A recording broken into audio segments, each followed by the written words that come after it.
How's it going, everybody? Student Trader here, and today's video we'll be taking a look at WKHS Workhorse Group.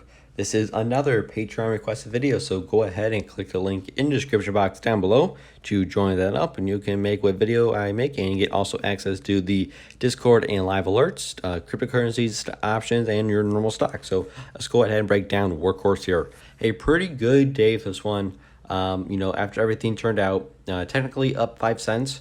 0.45%, but the low of the day is down there at 10.56. You could have got an almost 70-cent play on it if you played your cards right.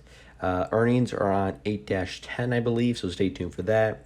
Volume was a bit low, to be honest, with only 6 million shares. That is pretty average for Workhorse here, but I would like to see more, especially like these days, 45 million shares.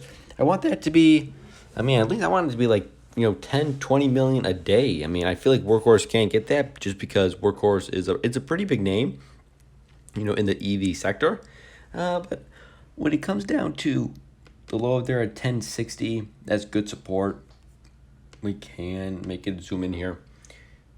1051 was the low, okay. Resistance is 1321, resistance at 1220. VWAP is on our side right there at 1098, so that is very good.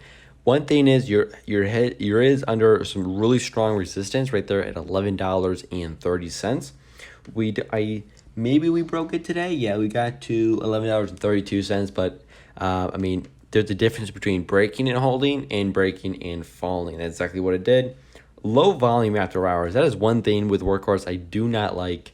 Low volume after hours, and usually sometimes, not I shouldn't say usually, but sometimes stocks run after hours, and you have fractions, 10, 85, 71. Nobody's interested in that. But with that being said, I'm still a fan favorite of Workhorse. High up there at $42.96, low of $7.07. As long as it stay above really the $10 range, I'm going to be calling bullish. And hey, we could sink below 10, and short term bearish, long term always bullish on EVs. You never know. There's either obviously, but this is obvious, but you have to keep this in mind. There's three things that can happen with any company, but EV sectors really. They really sell good. They become a really top car.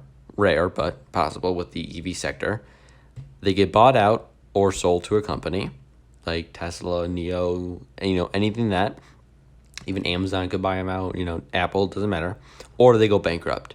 And with that being said, I feel like Workhorse can be a good name in the sector. I'm going to go on a rant here. When you have these, the big three, GM, Ford, and Chrysler, Dodge, Ram, it's the umbrella. They're not releasing their electric, Ram until I believe 2024, and that is only 3 years out. But you have these companies making electric cars, and they're driving on the road today. These big three companies, I don't know what they were doing, sleeping on these EV. Like someone should have told them, right? Granted, someone probably did tell them, and they weren't really listening. But we'll have to see just where this thing could go with Workhorse. A little rant, but I cover Workhorse almost on the daily, so same thing really. All your resistant lines, 12, 15, it really needs to break over the $20. If it doesn't, I'm still bullish, but bearish for short term for sure. Definitely needs more volume and definitely needs more catalyst. We haven't had one over the past 4 days, not even an article mention. So something you don't want to see, but keep this on your radar. At least when it breaks over 20, get in. It doesn't really matter. Up to you guys. Low volume still. But anyways, you get what you get, and you don't throw a fit. WKHS Workhorse Group. Thanks for watching. Give the video a like. Subscribe if you haven't. Not financial advice, just my opinion. Trade your own plan and plan your own trade. I'll see you in the next one. Thank you so much for watching.